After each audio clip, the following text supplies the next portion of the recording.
Bismillahirrahmanirrahim. Qulillahumma malikal mulki tu'til mulka man tasya wa tanzi'ul mulka mimman tasya. Katakanlah qul, wahai Tuhan yang mempunyai kerajaan. Allahumma malikal mulki, yang mempunyai kerajaan, Engkau berikan kerajaan kepada orang yang Engkau kehendaki. Tu'til mulka man tasya'u, dan Engkau cabut kerajaan dari orang yang Engkau kehendaki. Wa tanzi'ul mulka mimman tasya', Engkau muliakan orang yang Engkau kehendaki. Wa tu'izzu man tasya' wa tudzillu man tasya', dan Engkau hinakan orang yang Engkau kehendaki. Biyadikal khair, di tangan Engkaulah segala kebajikan. Innaka ala kulli syai'in qadir, sesungguhnya Engkau maha kuasa atas segala sesuatu. Tulijul laila fin nahari, Engkau masukkan malam ke dalam siang. Wa tulijun nahara fil lail, dan Engkau masukkan siang ke dalam malam. Wa tukhrijul hayya minal mayyiti, dan Engkau keluarkan yang mati dari yang hidup.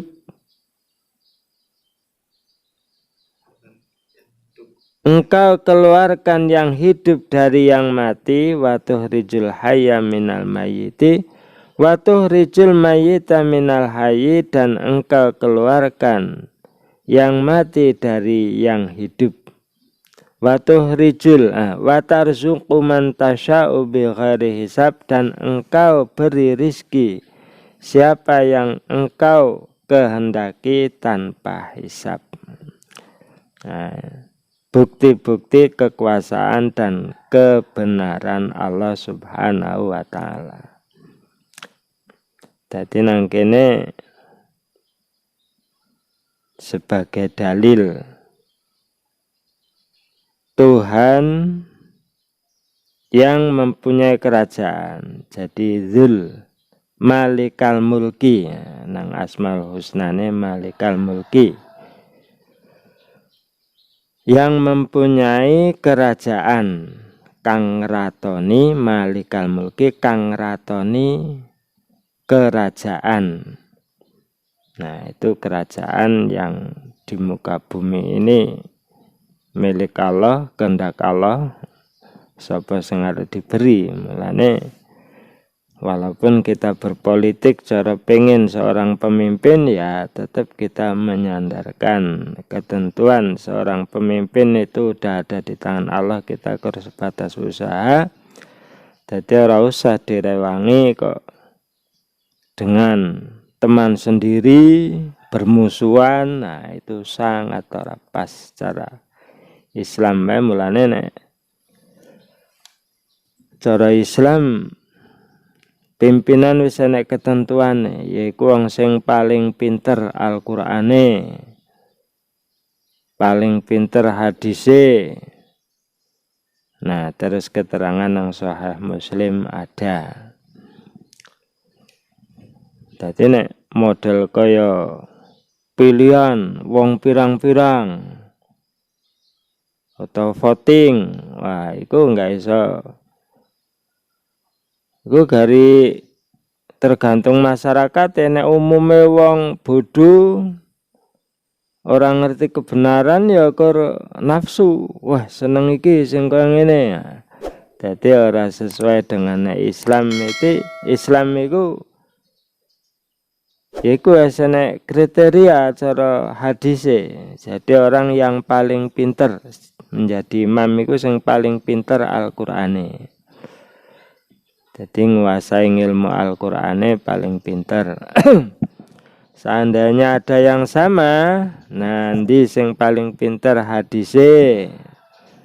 Seandainya ada yang sama lagi, nanti sing lebih sepuh, biasanya kebijakannya lebih, sing masuk dulu Islam.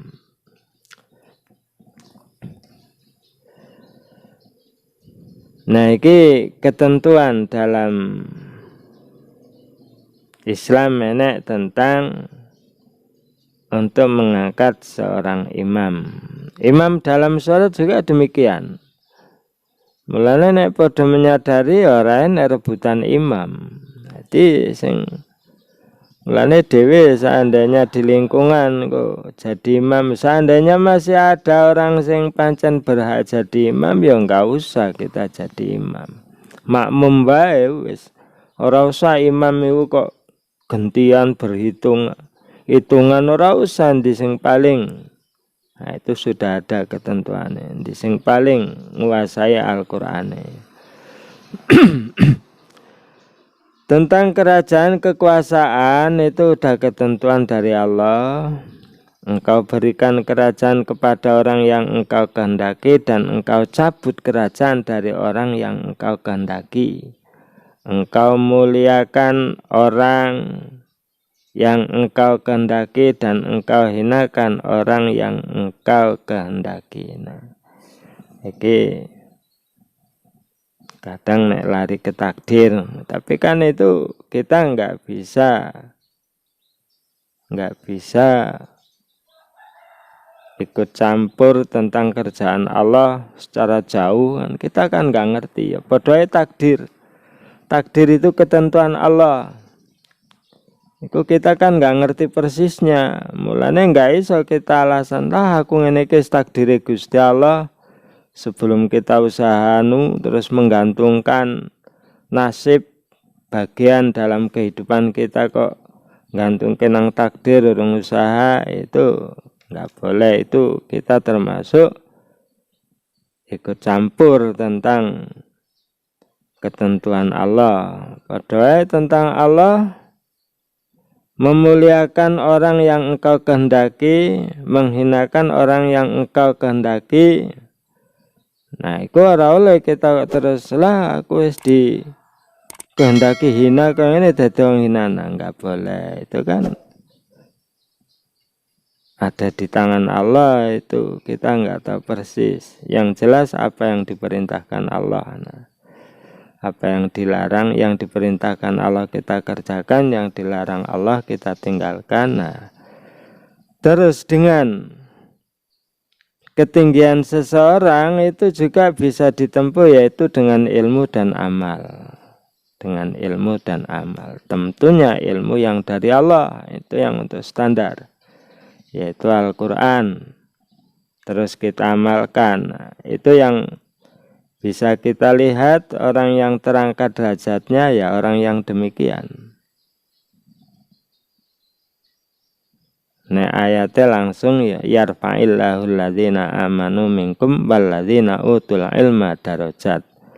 Orang yang terangkat derajatnya, diangkat derajatnya orang-orang yang beriman, dan Allah mengangkat lagi orang-orang yang berilmu pengetahuan beberapa derajat. Nah, jadi yang berpengetahuan itu cara imannya juga, itu imannya lebih dari sing pengetahuannya di bawahnya. Terutama ya pengetahuan dari Al-Quran, terus semuanya ada di Al-Quran. Terus pengetahuan sing kaitan karo ciptaan Allah, yaitu alam seisinya iki. Nah, itu kabeh nantinya sumbernya tetap semuanya kepada Allah.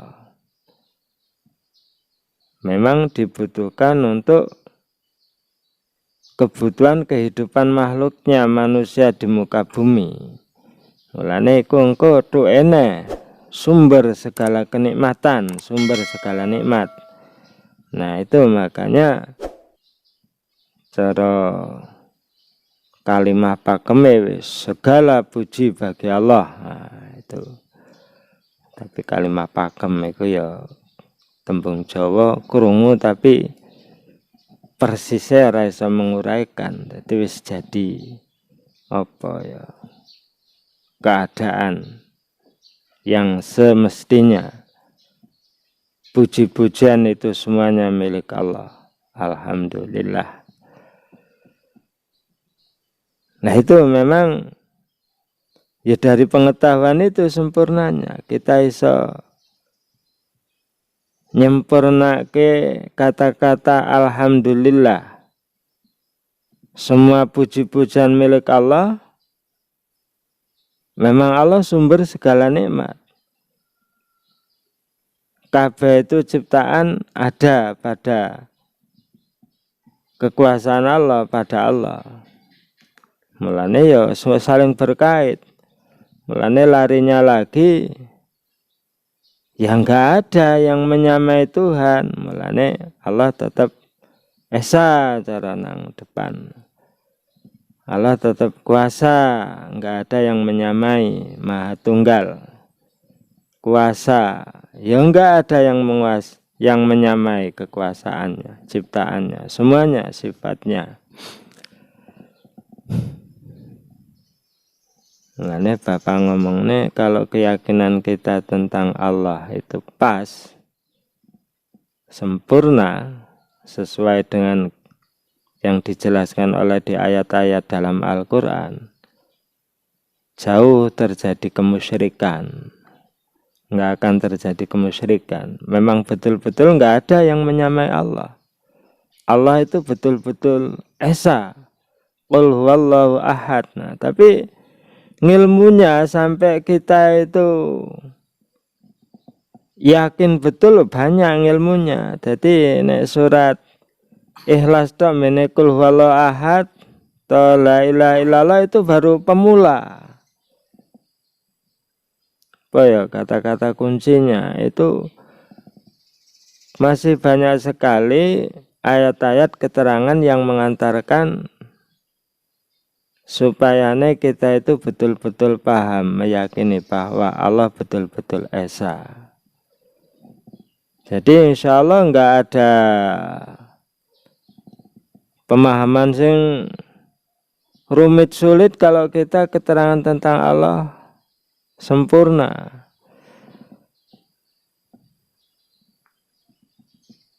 Nah itu hanya bisa kita dapatkan tentang keterangan tentang Allah ya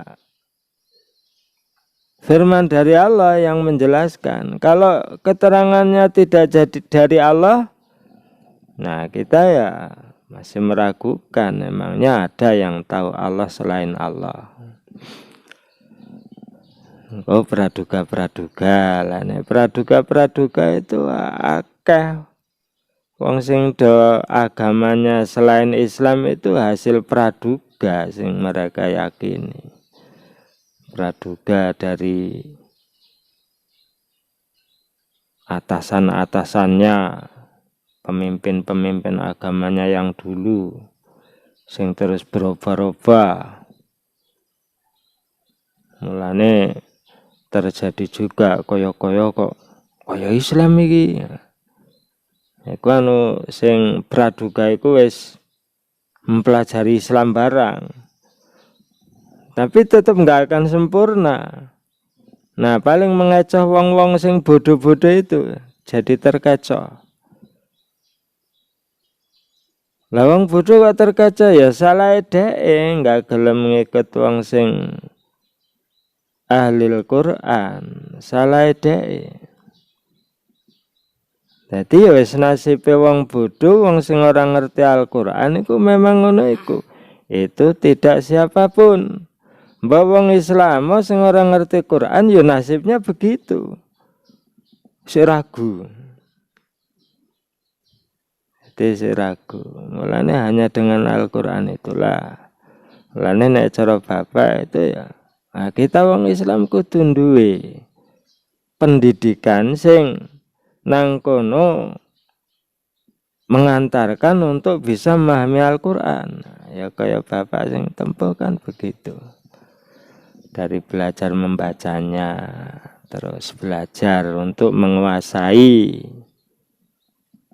bahasanya, yaitu bahasa Al-Quran.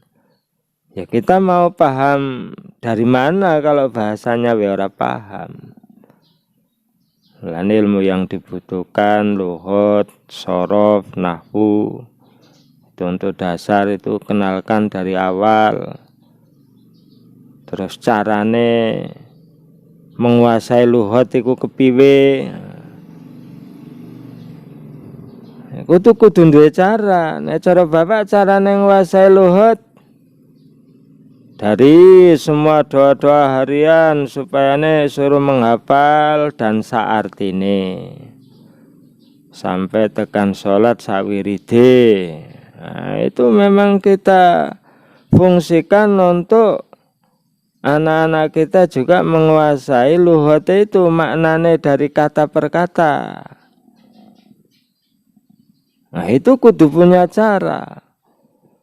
Nah, iku nek cara nang angan-angan bapak sing wis anu. Tapi urung tekan juga. Ya nek ditulisnya sudah. Terus iso juz amma itu hafal. Sa artine, sa terkibe.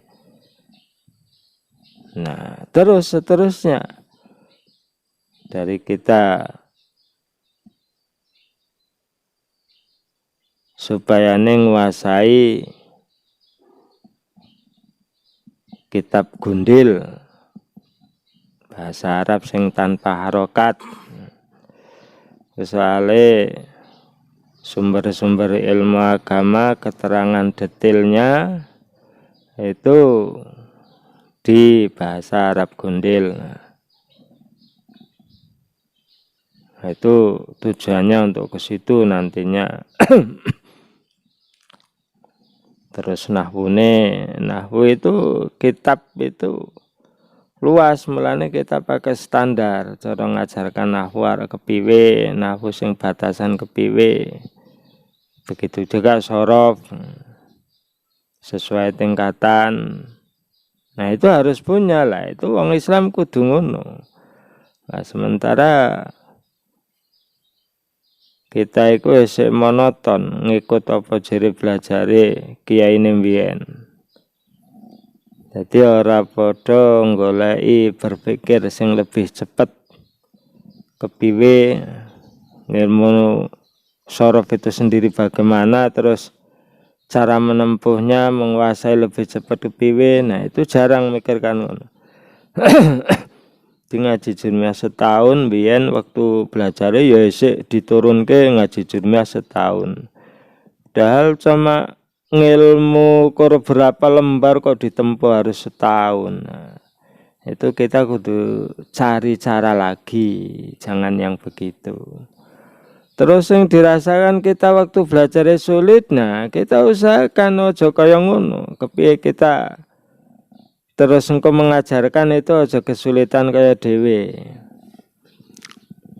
Nah, kalau di kalangan wong-wong ngaji santri kan agak sengono. Jadi kurang mikir usaha lebih mudahnya bagaimana. Sementara kita kan generasi kita itu kebutuhan ilmunya lebih daripada generasi orang-orang tua. Generasi anak-anak kita itu kebutuhan ilmunya kudu lebih lengkap.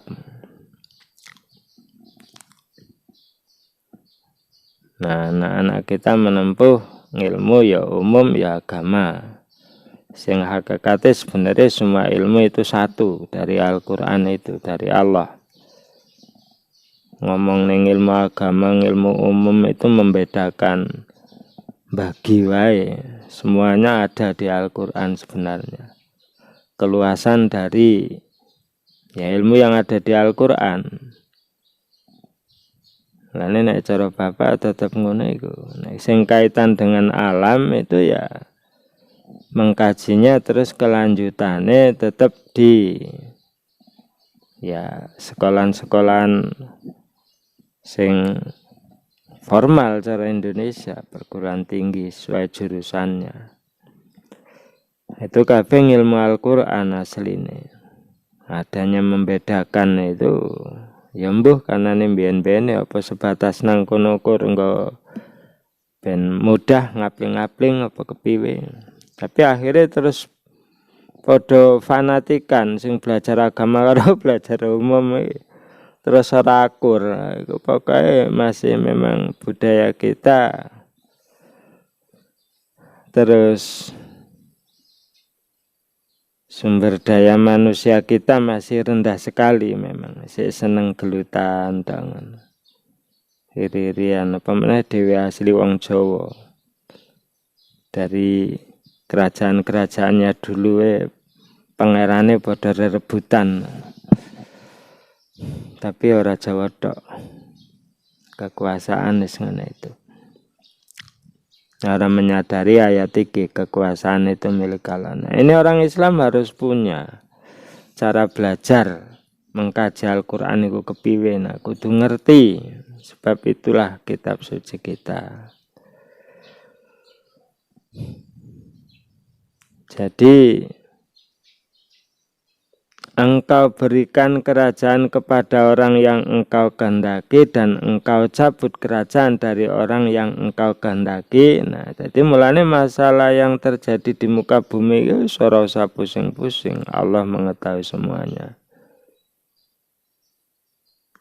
Lah nek cara sing terjadi nang Indonesia model milih pimpinan iku saka suara rakyat, ya suarane rakyat rata-rata rakyat sing bodoh ya milih ya wis kaya ngono enake. Dadi ora usah protes nemen-nemen. Angger ora trima kepengin pilihane sing apik ya rakyate kon dadi rakyat sing apik. Kabeh kudu rajin mulang. Dadi ora kur ngomong-ngomong tok tapi kudu iso membentuk, menciptakan masyarakat pinter iku kepiwe. Kudu iso peduli betul nang pendidikan. Baik pendidikan sing umum atau pendidikan agama, terutama pendidikan agama. Kalau pemerintah kita itu pendidikan agama belum nyentuh betul. Ya memang demikian, saking akeh masyarakat kita terus saking keterbatasan wong-wong sing pinter. Engkau muliakan orang yang engkau kehendaki, nah ini. Dan engkau hinakan orang yang engkau kehendaki. Jadi kemuliaan seorang itu dari ilmu dan amal. Nah Al-Qur'an ya orang-orang yang beriman dan orang-orang yang diberi ilmu pengetahuan. Orang-orang yang diberi ilmu pengetahuan itu ditingkatkan derajatnya beberapa derajat. Di tangan engkaulah segala kebajikan, biadikal khair. Nah, jadi kebaikan itu ada di tangan Allah, makanya kita ingin baik ya kita mengikuti Allah, ketentuan dari Allah. Jadilah kita orang yang baik. Terus jadi wirid kita, pegangan kita, innaka ala kulli syai'in qadir, sesungguhnya engkau maha kuasa atas segala sesuatu. Jadi ora usah pesimis, terlalu takut. Allah itu maha kuasa, tinggal kita sungguh-sungguh memohonnya. Tapi ya itu tadi, kita mau meyakini Allah maha kuasa, nah itu ya sama halnya dengan yang lainnya, sifat-sifat yang lainnya. Kita harus banyak mendapatkan keterangan-keterangan ya dari Al-Qur'an itu. Betul-betul Allah kuasa. Seperti tentang penciptaan, itu kan menunjukkan kekuasaan Allah.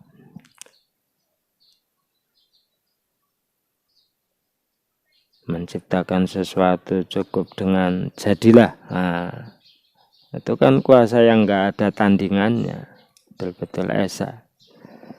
Bagaimana sih kok bisa begitu loh? Enggak tekan kita mikir tentang Allah. kita itu siapa sih? Diberi ilmu cuma sedikit sekali.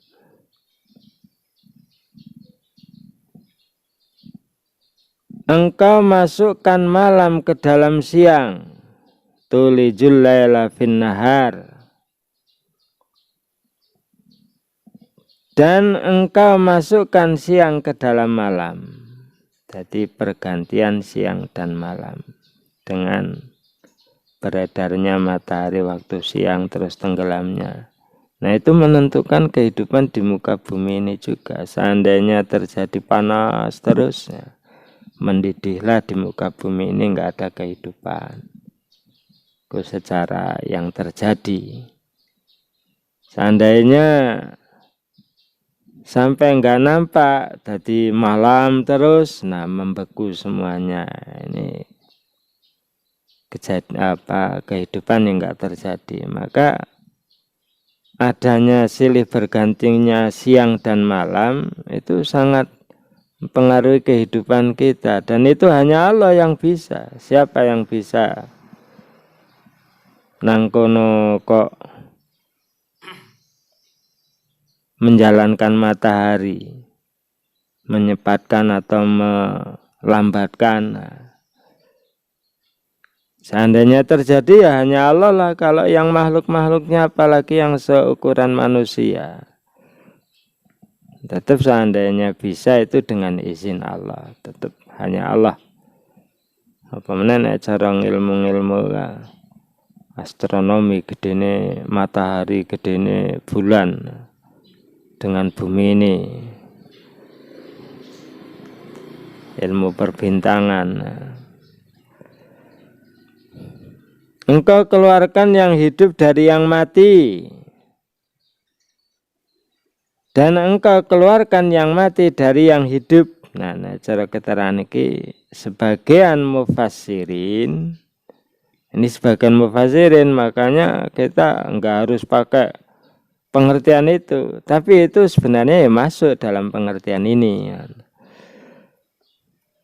Sebagian mufassirin memberi misal pada ayat ini dengan mengeluarkan anak ayam dari telur dan telur dari ayam. Dan dapat juga diartikan bahwa pergiliran kekuasaan di antara bangsa-bangsa dan timbul tenggelamnya suatu umat adalah menurut hukum Allah. Nah, iku mau mulane termasuk iku ngomongnya sing dhuwur itu sebagian mufassirin. Itu ngomongnya ayam mengeluarkan anak ayam dari telur dan telur dari ayam. Nah itu sebagian. Sebagian disebut ke sebagian hewan wae. Kalau semuanya yang anak beranak yang ngono iku. Ya mbok kita kejadiannya kok telur istilahnya. Telur yang dibuat enggak beda dengan ayam. Nah, Al-Qur'an yang jelaskan ya, sing tadinya air terus darah terus daging terus ya jadi seorang bayi. Nah, itu cara ilmu biologi bisa menelitinya. Secara hadis dijelaskan 40 hari air, terus 40 hari darah, 40 hari lagi daging. Nah itu juga secara ringkas perkembangan tiap detiknya itu sebenarnya ada. Ya yang jelas secara umum kita tahu ya memang begitu cara sing biasa kita melihat telur itu kan telur ayam ya kayak putih-putih dengan kuning-kuning, terus engko ternyata dengan diingkremi sekian jadi yang sedemikian lengkap, anak ayam, enek cucuke, enek sikile, enek bulune, tulange, enek jeroane sing kaya kae lah. lengkap ya. Mulane ngono iku Dari putih dan kuning ya. ya korcama dua macam ngono air. Lah itu manusia juga begitu. Semuanya sama lah. Emangnya enak sing iso gawe ngono kalau dari manusia atau sing jelas kita tahu manusia lah. Kalau sing ciri manusia menuhankan malaikat dewa-dewa ngene itu kan praduga, emangnya tahu weruh dewa-dewa itu.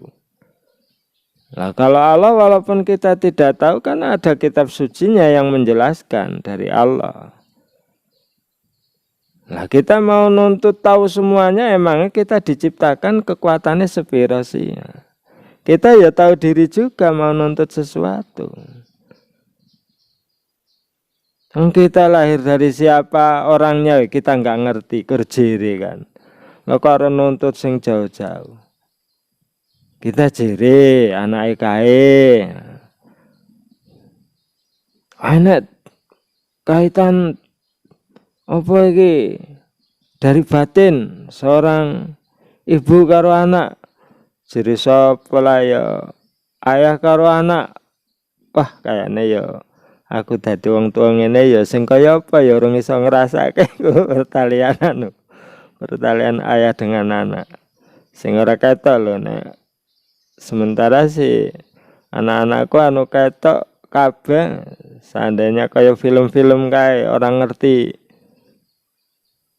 Karena terpisah dengan anaknya ketoke kok kaya yo enek hubungan batin sing piwe. Wong itu menyintai sesuatu itu ya ora kudu hubungan darah wiso. Saiki menyintai bintang film karena kecantikannya karo opone, menyintai penyanyi karena suaranya emang enek kaitan darah. Nah itu ya manusia itu nek urut-urutan akhirnya ya satu dari bumi iki kan sama tetap satu.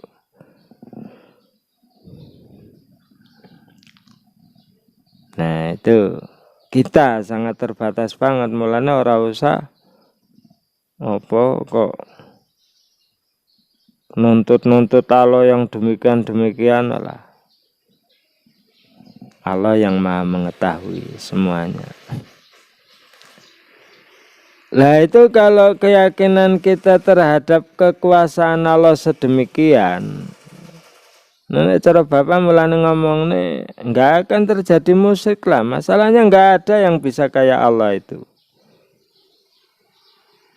Setetes air isine gampangane, terus jadi yang demikian. Dan semuanya kalau dilihat ya dari air itu tadi.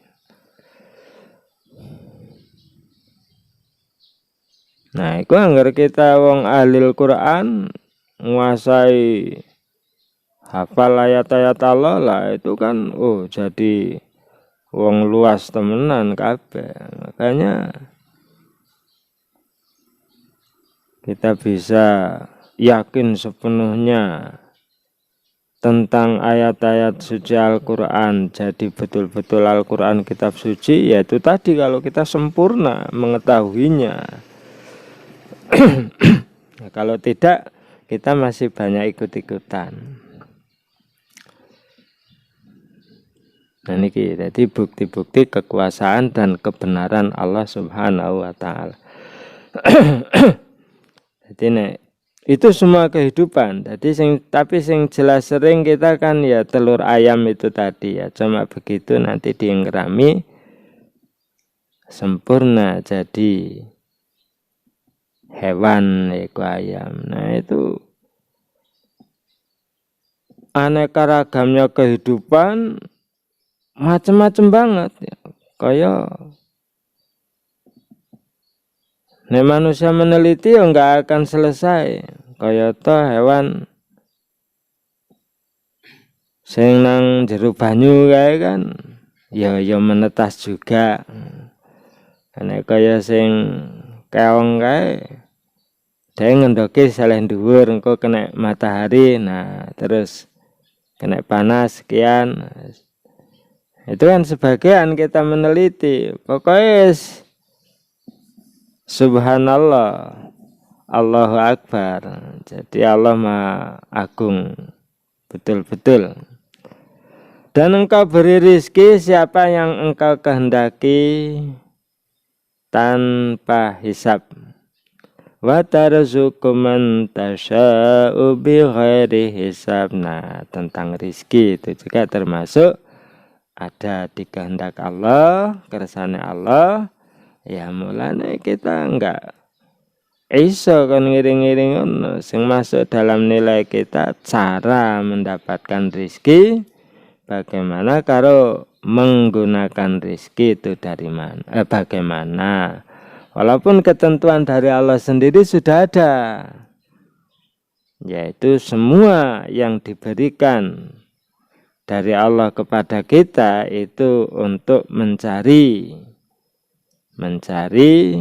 kebahagiaan atau kekayaan akhirat. Nah,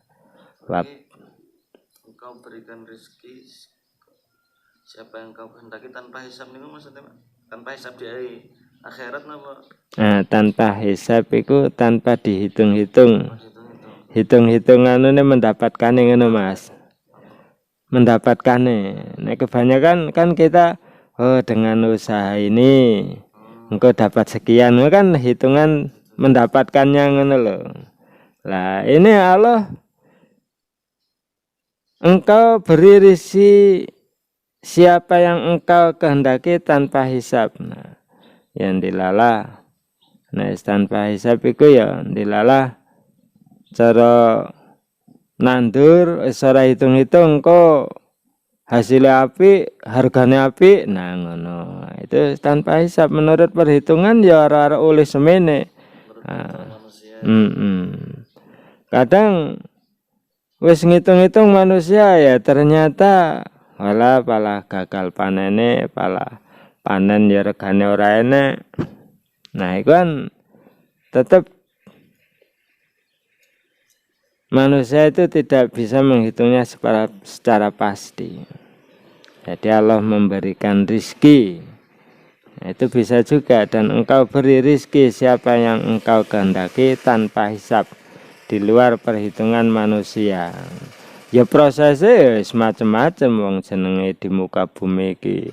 Wong pirang-pirang anu ya semacam-macam. Jadi kita nggak bisa membatasi begini-begini, nggak bisa. Kaitannya enggak 1-2 orang, itu sangat banyak sekali dan beraneka ragam, semuanya beda-beda.